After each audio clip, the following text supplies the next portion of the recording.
Hola hermanos en el Señor. En el nombre de Cristo, pobre y crucificado, he querido compartir con ustedes un breve curso sobre tipología bíblica, en donde estudiaremos qué es, cómo se usa, quiénes han usado este método, y nos remitiremos a San Pablo, que usa este método para explicar las realidades que se nos han sido reveladas a partir de figuras que en el Nuevo Testamento nos mostraban los profetas. Entonces, leeremos con atención la palabra de Dios. La primera carta de Corintios, capítulo 15, versículo 19. Si nuestra esperanza en Cristo se limita solo a esta vida, somos las personas más dignas de compasión. Pero no. Cristo resucitó entre los muertos como primicia de los que murieron. Porque así como por un hombre vino la muerte, también por un hombre viene la resurrección de los muertos. Pues del mismo modo que por Adán mueren todos, así también todos revivirán en Cristo. Palabra de Dios. Entonces vemos a partir de San Pablo cómo empieza a usar este método. Entonces desarrollaremos así. Tendremos acá el Antiguo Testamento y el Nuevo Testamento. Entonces veremos que San Pablo usa esta figura de la siguiente manera. Dice, así como Adán, todos mueren. En el Nuevo Testamento dice, así por Cristo,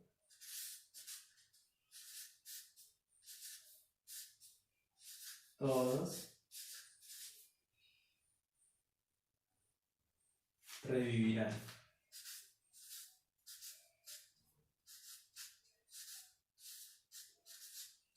Esta es la palabra que usa la Biblia de Jerusalén, pues quizás hay muchos sinónimos en varias traducciones. Entonces vemos aquí el primer ejemplo. Adán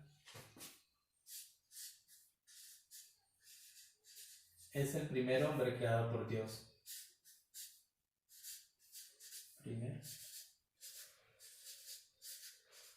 Primer hombre. Y Cristo es el primogénito de entre los muertos, nos dice San Pablo.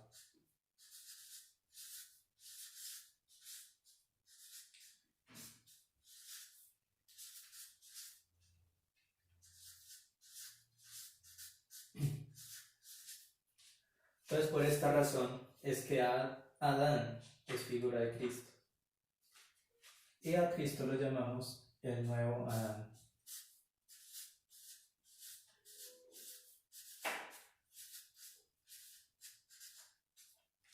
Cristo es llamado el nuevo Adán. ¿Por qué razón? Porque Adán cae en la desobediencia.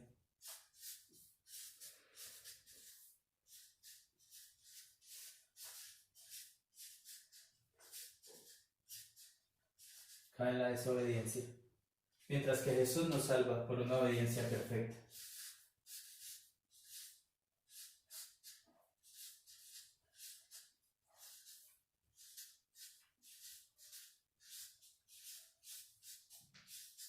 Jesús nos salva por medio de una obediencia perfecta.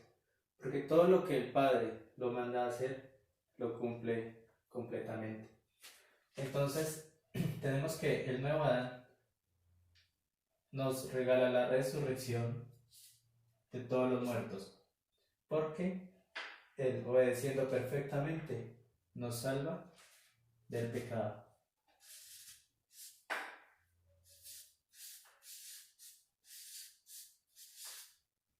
Entonces ya la Biblia nos ha dicho, por medio de Adán entró el pecado en el mundo. San Pablo en este capítulo de Corintios lo narra durante todo el capítulo, diciendo que si por Adán entró el pecado en el mundo, por el nuevo Adán que es Cristo, viene la resurrección de los muertos. Entonces, San Pablo nos explica cómo se usa la tipología. ¿Qué es la tipología? Son las figuras que en el Nuevo Testamento nos quieren mostrar una realidad que aún no había sido revelada para ellos en el Nuevo Testamento. ¿Qué ventaja tenemos nosotros sobre el pueblo judío de este tiempo? Pues que ellos simplemente tenían esto, lo que ellos llamaban la Torá, la ley y los profetas. Pero nosotros tenemos la bendición de tener el Nuevo Testamento ya revelado. Entonces, ¿qué viene a ser la tipología? Una figura. Yo siempre lo he querido comparar con un plano.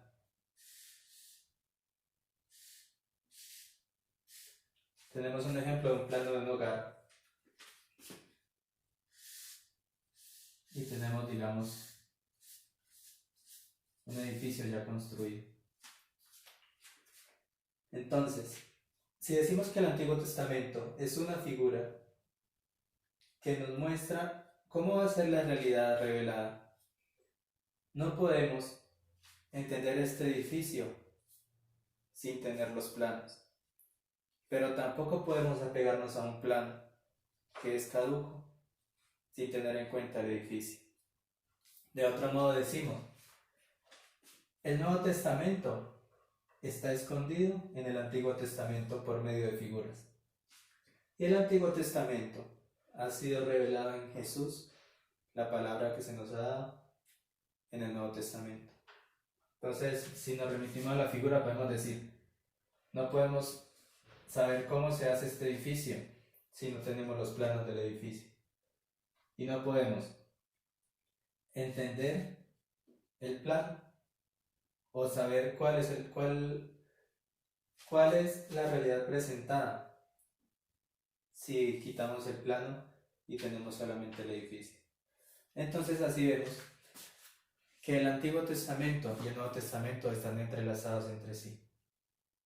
No podemos definir una doctrina, no podemos enseñar algo si no comprendemos esto. ¿Por qué? Porque si Adán no hubiese existido, no hubiese entrado el pecado a la muerte. Y si el pecado no hubiese existido, Cristo, el primogénito entre los muertos, no hubiera venido a la tierra para salvarnos. Entonces, así como el pecado es necesario para la redención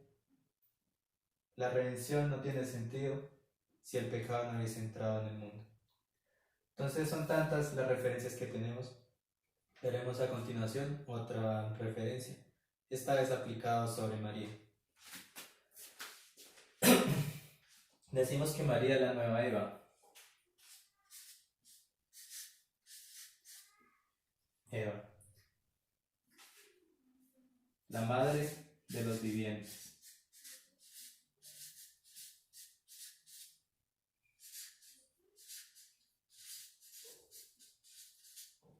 Y tenemos en el Nuevo Testamento a María, madre de los cristianos. Así pues, muchos a veces escribimos Cristo para no escribir tan largo, pero vamos a escribirlo, madre de los cristianos. Bueno, entonces tenemos a Eva, madre de los vivientes, y a María, madre de los cristianos. ¿Dónde nos apoyamos para decir que Eva es figura de María? Pues a partir de la tipología bíblica. Entonces tenemos la primera representación.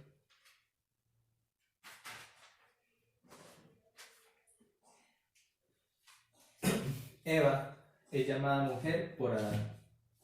Entonces estoy por acá. Adán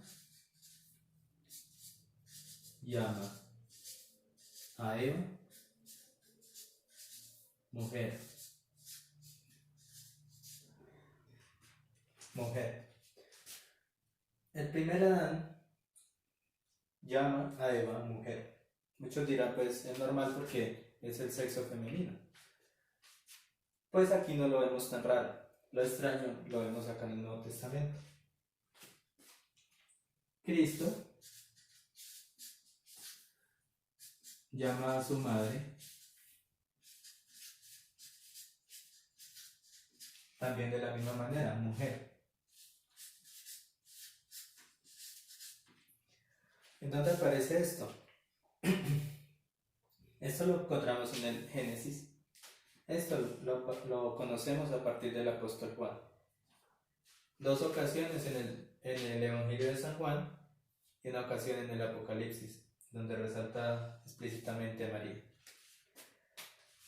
Entonces tenemos, es que es normal que Adán llame a Eva mujer, muchos dirán, pero mujer en la Biblia no solo expresa un sentido de sexualidad, sino que también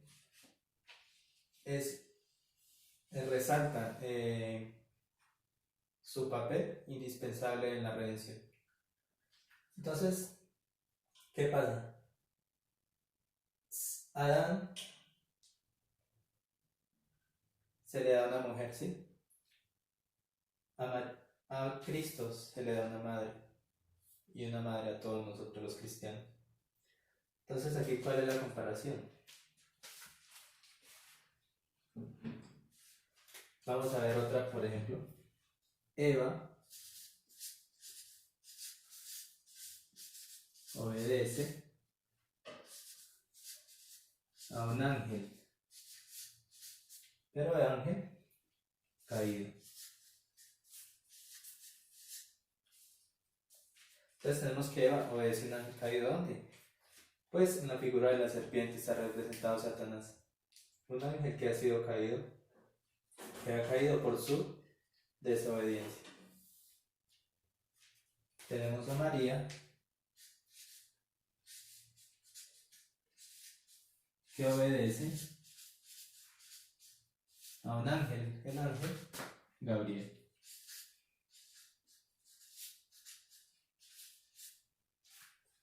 Este ángel sí se sometió a la obediencia del Padre, por eso permanece. Entonces, pues yo no soy muy bueno memorizando textos, entonces les voy a poner los textos donde pueden encontrar todo esto. Entonces, Adán llama a Eva mujer. Llama a Eva mujer, lo pueden encontrar en el Génesis 2:23. ¿Y cuando Cristo llama a María mujer, siendo su madre? En Juan 2:4. Juan 2:4. Y en Juan 19:26. Entonces vamos a leer estos dos textos para que a partir de ellos, bueno, también el del Génesis, para que a partir de ellos logremos enlazar el contenido.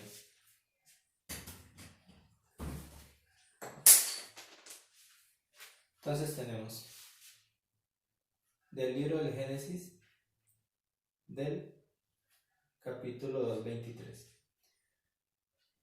Entonces exclamó, estamos hablando de Adán: esta vez sí que es hueso de mis huesos y carne de mi carne. Esta será llamada mujer, porque del varón ha sido tomada. Allí vemos lo que nos narra el Génesis. Ahora vamos a ver lo que nos narra Juan. El episodio de las bodas de Caná. 3 días después se celebraba una boda en Caná de Galilea, y estaba allí la madre de Jesús. Fueron invitados también a la boda de Jesús y sus discípulos. Al quedarse sin vino por haberse acabado el de la boda, le dijo a Jesús su madre: ¿no tienen vino? Jesús le respondió: ¿qué tengo yo contigo, mujer? Todavía no ha llegado mi hora. Entonces tenemos aquí: ¿qué tengo yo contigo, mujer? ¿Por qué razón Cristo nos llama a María como su madre? Hubiese escrito: ¿qué tengo yo contigo, madre? Pues debería ser lo más normal, pero la llama mujer. Mujer juega un papel importante en la redención. Entonces, ¿qué ejemplo tenemos aquí?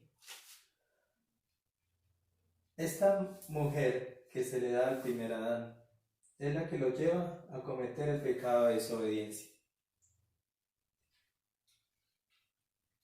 Entonces tenemos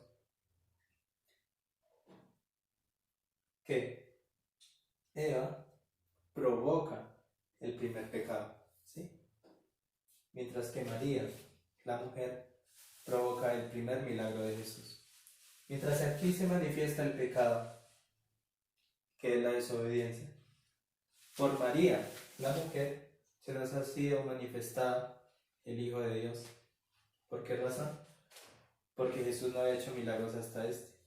Jesús se bautiza, y siendo este el primer milagro, María nos ayuda, o sea, nos conlleva al Hijo a realizar el primer milagro en las bodas de Caná. Entonces aquí tenemos la tipología. Mientras que por una mujer se acelera o conlleva a cometer pecado al hombre, es María, la mujer, conlleva a Cristo a cometer su primer, o cometer no, lo conlleva a realizar su primer milagro, a manifestarse gloriosamente ante nosotros los hombres. Y vamos a verlo acá, en el otro texto, Juan 19:26.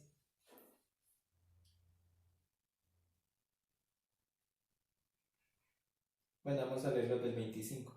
Junto a la cruz de Jesús estaba su madre y la hermana de su madre, María, mujer de Clopas, y María Magdalena. Jesús, viendo a su madre y junto a ella el discípulo a quien amaba, dijo a su madre: Mujer, ahí tienes a tu hijo. Luego le dice al discípulo: Ahí tienes a tu madre. Y desde aquella hora el discípulo la acogió en su casa. Entonces vemos aquí que las personas son conocidas. ¿Por qué razón Juan no colocó Jesús viendo a su madre y junto a ella a Juan, o sea, a mí? ¿Por qué no lo expresa así? Simplemente dice al discípulo a quien amaba, es decir, a los cristianos. Aquí está, digamos, encerrado todo el cristianismo, los discípulos a quienes ama. Y le dice a la madre: Mujer, ahí tienes a tu hijo. No le dice: Madre, ahí tienes a tu otro hijo, sino que le dice: Mujer, ahí tienes a tu hijo. Entonces, a partir de estos tres textos, bueno, todo tiene base bíblica, como leímos aquí en Corintios.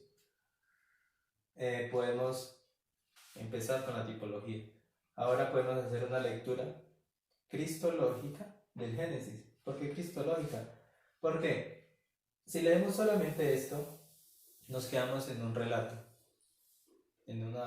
diríamos en una fábula, porque esto no tiene ningún sentido cuando no conocemos esto. Esta parte del Antiguo Testamento la podemos leer siempre y cuando tengamos la figura revelada claramente. Entonces, si no sabemos que Cristo, el nuevo Adán, y que María, la nueva Eva, son las personas que se nos han presentado ya realmente, pues no tiene mucho sentido esto. Nos quedaremos en un plano y sin el edificio. El plano vale poco sin el edificio. Al igual que de qué nos sirve saber la historia de Adán y Eva si no creemos en Cristo y en su madre. La revelación se nos dio así. Entonces, queridos hermanos, este es mi primer capítulo de este curso. Espero seguirlos acompañando. Y la gloria sea siempre para Dios, por el Padre, y el Hijo, y el Espíritu Santo, como era en el principio, ahora y siempre, por los siglos de los siglos. Amén.